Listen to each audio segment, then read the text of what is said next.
approached Silverline Hospital, Dr. Tom Babu, to check whether they would be interested to work with us. The doctor just spontaneously said, absolutely we are interested. We would not only hold a camp, but we will conduct free tests, we will do free consultations, and we will have talks by the leading doctors. We were thrilled with the offer. That gave us the impetus to take the initiative to start the medical day. They would be interested to hold the eye testing camp for us. We said, wonderful, we will hold the same eye testing camp along with the Silverline program. So that's how we got this together. The teams from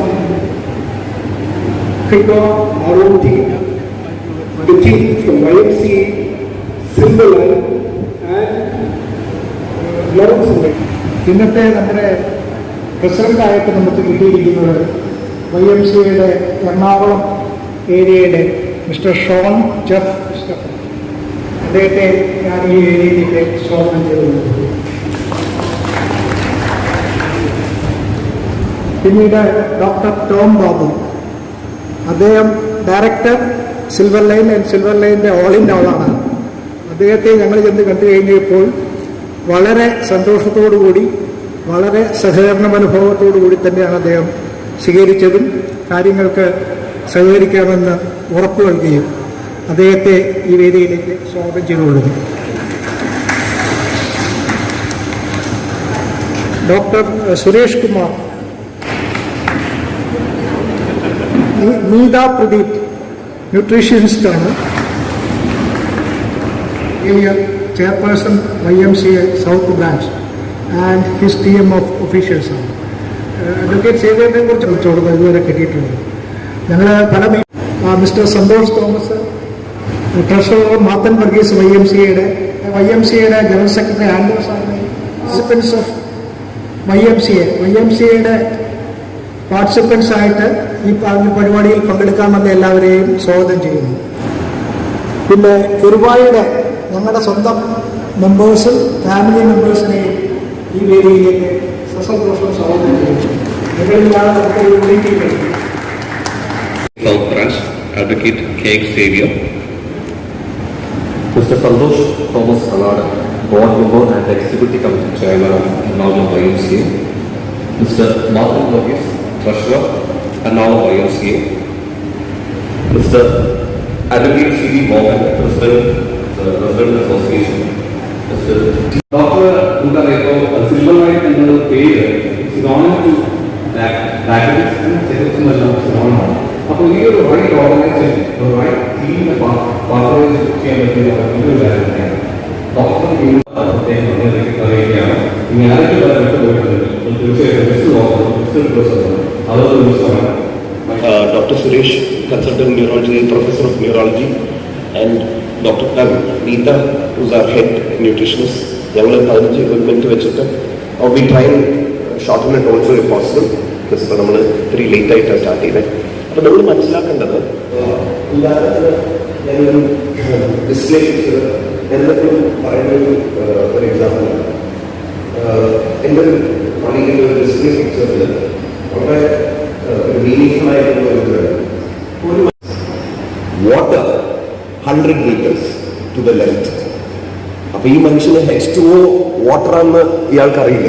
പുള്ളി നേരെ തിരിച്ച് പുള്ളി അവിടെ എത്തില്ല, അതുകൊണ്ട് അതിനു മുമ്പ് മരിക്കും. പക്ഷെ പുള്ളിക്ക് H2O വാട്ടറാണെന്ന് അറിഞ്ഞിരുന്നെങ്കിൽ പുള്ളി 5 മീറ്റർ ചെന്ന് കഴിഞ്ഞാൽ പുള്ളി രക്ഷപ്പെട്ടേനെ.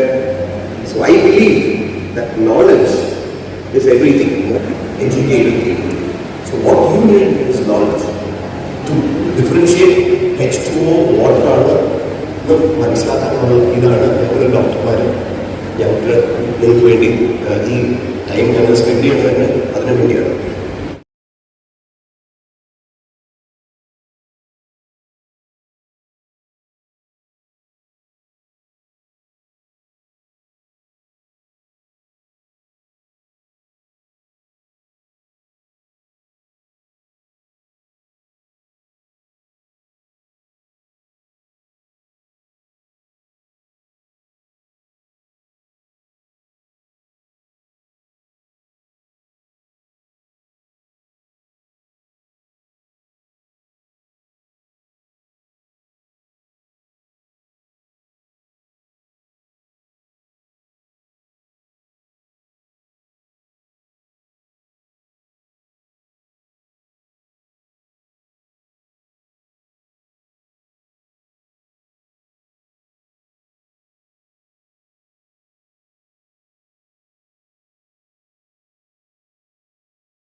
പീരിയോഡിക്കലി ചെക്കപ്പ് ചെയ്യണം. ചെക്കപ്പ് ചെയ്തില്ലെങ്കിൽ നല്ലൊരു സാധ്യതയുണ്ട്, നമുക്ക് അറിയാൻ പറ്റില്ല എവിടെ നിന്നാണ് നമുക്ക് തട്ടുണ്ടാകും. തട്ട് കിട്ടിക്കഴിയുമ്പോൾ എൻ്റെ വീട്ടിൽ തട്ട് പിടിച്ച പോലെ ഇരിക്കും. അതെവിടെ എവർ മൊബൈൽസ് ഇത് 18 വയസ്സിൽ പോയി, കണ്ണു പോയി, അതേപോലെ കിഡ്നി പോയി, അതേപോലെ ഇനി അടുത്ത എന്തൊക്കെയാണെന്ന് പറയുന്നത്. അതൊരു കാസ്കേഡിംഗ് ഇഫക്റ്റാണ്. ആ ഒരു ഇതിലേക്ക് പോയാൽ ഒരു വേറെ എന്തുകൊണ്ട് നേരത്തെ പറഞ്ഞില്ല. ഇത് ദൈവം തൊട്ട് പറയുന്ന കാര്യമാണ്. പക്ഷെ ഇത് ഓരോ പ്രശ്നങ്ങൾ വരുമ്പോഴായിരിക്കും അവർ പറയുന്നത് ഇതൊക്കെ പിന്നെ അവർ പറഞ്ഞു. പിന്നെ ആ സമയത്ത് ആ ഡോക്ടർ തന്ന മരുന്ന് കാരണം ഉണ്ടായിരുന്നത് എനിക്ക് കിഡ്നി പ്രോബ്ലം. പക്ഷെ വാസ്തവത്തിന് മരുന്നായിട്ട് ആ മരുന്ന് എടുക്കാത്തത് 60 years എന്ന് പറയുമ്പോൾ ഒരു ആളുടെ ഓൾമോസ്റ്റ് ഒരു ലൈഫ് സ്പാനാണ് നമ്മൾ ഈ പറയുന്നത്. And he had diabetes for 60 years. ഇന്നും പുള്ളി ഫ്ലൈറ്റ് എടുത്ത് കൊച്ചിയിൽ നിന്ന് മുംബൈയിൽ പുള്ളിയുടെ മക്കളെ കാണാനായിട്ട് ഇൻഡിപെൻഡൻ്റ് ആയിട്ട് പോകും, തിരിച്ചു വരും. ഡയബറ്റീസ് 40 വയസ്സിൽ ഉള്ള ഒരു പേഷ്യൻ്റ് എനിക്കിത് കണ്ടു. അങ്ങനെ സ്റ്റുഡൻസ് വന്ന് അവിടെ അവർക്ക് കാണാറുണ്ട്. അത് എന്താണെന്ന് പറഞ്ഞാൽ പുള്ളിയുടെ ഡയബറ്റിക് കൺട്രോൾ അത്രയും എത്തിക്കുന്നത് പുള്ളി കഴിക്കുന്ന ഭക്ഷണം നമുക്ക് അറിയാം. ആ ഒരു പറയുന്ന രീതിയിലുള്ള ഫുഡ്, ഷുഗർ കൺട്രോൾ ആ പറയുന്ന ടൈമിൽ പുള്ളി മനസ്സിലാക്കേണ്ടത് നമ്മൾ എത്ര കൺട്രോൾ ചെയ്താലും എത്ര നമ്മൾ ആ ഡയബറ്റീസിന്റെ വാല്യൂസ് കറക്റ്റ് ചെയ്യാൻ നോക്കിയാലും AC തീ പിടിച്ചു എന്ന് പറഞ്ഞാൽ മേ ബി ഒരു ഷോർട്ട് സർക്യൂട്ട് ആയിരിക്കും സംഭവിച്ചേക്കുന്നത് അവിടെ. അപ്പൊ ആ ഷോർട്ട് സർക്യൂട്ടിൽ നിന്നാണ് തീ പിടിച്ചത്. അപ്പൊ ഈ ഞരമ്പുകൾക്കെല്ലാം നമ്മളിപ്പോൾ വയറിംഗ് നോക്കിയാൽ വയറിങ്ങിനൊക്കെ ഒരു പ്ലാസ്റ്റിക് കോട്ടിങ്. ആ പ്ലാസ്റ്റിക് കോട്ടിങ് എന്താണെന്ന് അറിയാം. ഇപ്പൊ നമ്മൾ അതിൽ കൂടെ ഇലക്ട്രിസിറ്റി പാസ് ചെയ്യുമ്പോൾ നമ്മൾ ആ വയറിൽ ടച്ച് ചെയ്താൽ നമുക്ക് വ്യക്തമായിട്ട് സംസാരിക്കാൻ പറ്റാതെ ഇതിനാണ് സ്പീച്ച് പ്രോബ്ലംസ്. ടി എന്ന് പറഞ്ഞാൽ ടൈം, സമയം, ടൈം. അപ്പം ബി ഫാസ്റ്റ്. അപ്പൊ ഈ സമയം എന്താണ്? സ്ട്രോക്ക് വന്നു കഴിഞ്ഞാൽ 3 മണിക്കൂറിന്റെ ഉള്ളിൽ നമ്മൾ ഏറ്റവും അടുത്തുള്ള ഹോസ്പിറ്റലിൽ ചെന്നാൽ ത്രോംബോലൈസിസ് എന്ന് പറഞ്ഞ ഒരു ട്രീറ്റ്മെന്റ് ഉണ്ട്. അതൊരു ഇഞ്ചക്ഷൻ ട്രീറ്റ്മെന്റ് ആണ്. അതെടുത്താൽ നമുക്ക് ഈ സ്ട്രോക്ക് വന്നവരെ പെട്ടെന്ന് നമുക്ക് റിക്കവർ ചെയ്യാനുള്ള സാധ്യത. സ്ട്രോക്ക് വന്നാൽ നമ്മൾ പലവരെ കണ്ടിട്ടുണ്ട്. ഒരു ഭക്ഷണം കാണുന്നവരെ അവർ ഭക്ഷണങ്ങളോടെ അപ്പൊ ഇത് നമുക്ക് അവോയ്ഡ് ചെയ്യണം, കംപ്ലീറ്റ്ലി പറ്റത്തില്ല. പക്ഷെ അതിന്റെ ഏറ്റവും ബെസ്റ്റ് ട്രീറ്റ്മെന്റ് എടുക്കണമെങ്കിൽ 3 മണിക്കൂറിന്റെ ഉള്ളിൽ ഏറ്റവും അടുത്ത് ഗ്ലോബലൈസ് ചെയ്യുന്ന ഹോസ്പിറ്റലിലേക്ക്. അപ്പൊ ഇവിടെ നമ്മൾ ഒട്ടുമിക്ക മിക്ക ഹോസ്പിറ്റൽസും ഗ്ലോബലൈസ് ചെയ്യും. അപ്പൊ സമയം കളയാതെ നമ്മൾ 3 മണിക്കൂറിനുള്ളിൽ എത്തിയാൽ നമുക്ക് ഇത് അതും ഒരു ഡയബറ്റീസിന്റെ കോംപ്ലിക്കേഷൻ ഇതുവരെ. അപ്പം ബി ഫാസ്റ്റ് ഇതിന്റെ ഏതൊക്കെ രോഗ ലക്ഷണം ഉണ്ടെങ്കിൽ നിങ്ങൾ കണ്ടുപോകും. അവസാനത്തിലൂടെ നമുക്ക് തീർക്കാം. അപ്പൊ ഇനി അടുത്ത ഞാൻ പിടിക്കുന്നത് ഡയറ്റിനെ കുറിച്ച്. ഇതിന്റെ എല്ലാ പ്രധാന കാര്യങ്ങളും തന്നെ ഡയറ്റ്. നമ്മൾ ഡയബറ്റിക്സ് ആകുമ്പോൾ നമ്മൾ ഡോക്ടർ പറയുമ്പോൾ നമ്മൾ പഞ്ചസാര ഇല്ലാതെ ചായയും കാപ്പിയും കുടിക്കുന്നവരാരൊക്കെയാണ്? പഞ്ചസാര ഇടാതെ ചായയും കാപ്പിയും കുടിക്കുന്നത് ബാക്കിയെല്ലാവരും പഞ്ചസാര ഇട്ടാണ് കുടിക്കുന്നത്. കുറച്ചെടുക്കും. പിന്നെ നമ്മൾ ബ്രേക്ക്ഫാസ്റ്റ് നമ്മൾ എടുക്കുമ്പോൾ എങ്ങനെയാണ്? ലൈക്ക് ബ്രേക്ക്ഫാസ്റ്റിൽ എന്തെങ്കിലും മാറ്റങ്ങൾ നമ്മൾ ഇഡ്ഡലി, ദോശ, അപ്പം, പുട്ട് അങ്ങനെയാണല്ലോ കഴിച്ചുകൊണ്ടിരിക്കണം. അതിലെന്തെങ്കിലും മാറ്റങ്ങൾ വരുത്തിയായിരുന്നു?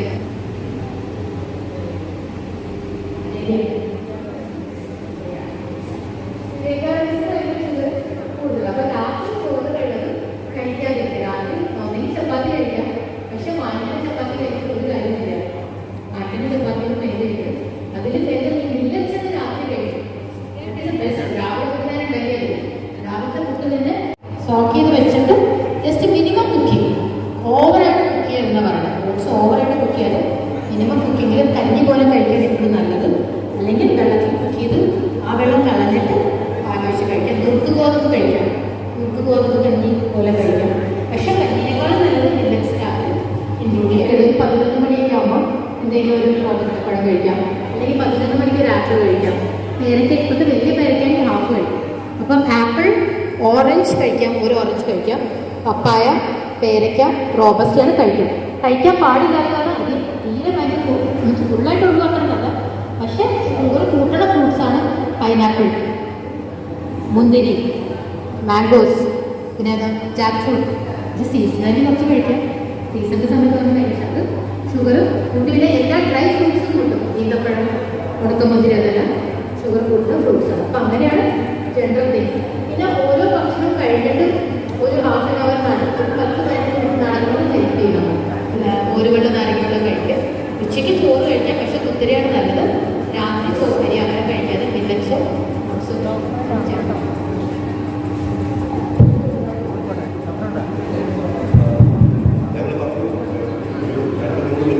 ക്വസ്റ്റ്യൻസ് ആർക്കെങ്കിലും എന്തെങ്കിലും ചോദ്യം ഉണ്ടെങ്കിൽ ചോദിക്കാൻ നമ്മളൊരു 5 minute take some questions, other questions ഉണ്ടെങ്കിൽ.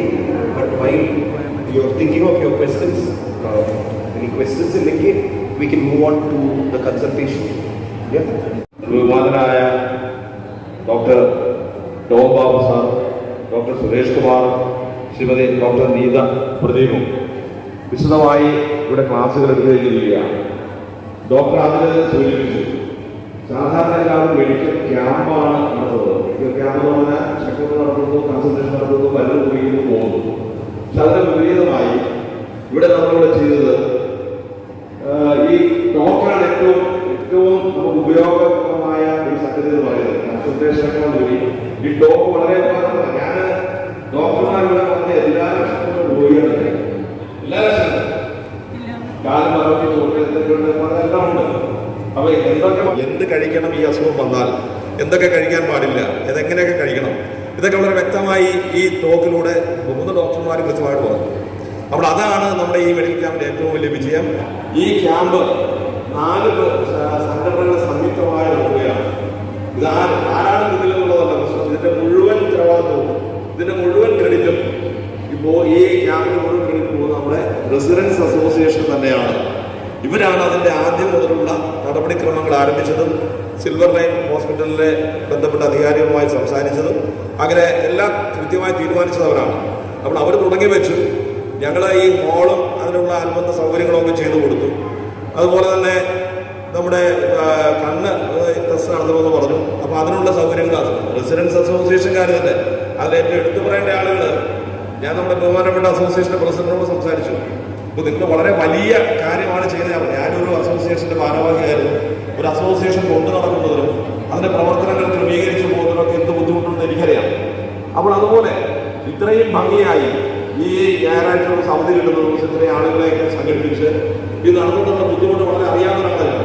അപ്പോൾ ഇതിൻ്റെയൊക്കെ ക്രെഡിറ്റ് നിങ്ങൾക്ക് തരുന്നു എന്ന് ഞാൻ പറഞ്ഞപ്പോൾ ബഹുമാനപ്പെട്ട പ്രസിഡന്റ് പറഞ്ഞത് ഇതിൻ്റെ എല്ലാത്തിൻ്റെ ക്രെഡിറ്റ് ഞങ്ങൾക്കല്ല, ബഹുമാനപ്പെട്ട ടി തോമസ് സാറിനാണ്, ഇതിന്റെ വൈസ് പ്രസിഡന്റായിട്ട് പ്രവർത്തിക്കുന്ന ശ്രീ ടി തോമസ് സാറിനാണ് അത് കൊടുക്കേണ്ടത് എന്നാണ് പറഞ്ഞത്.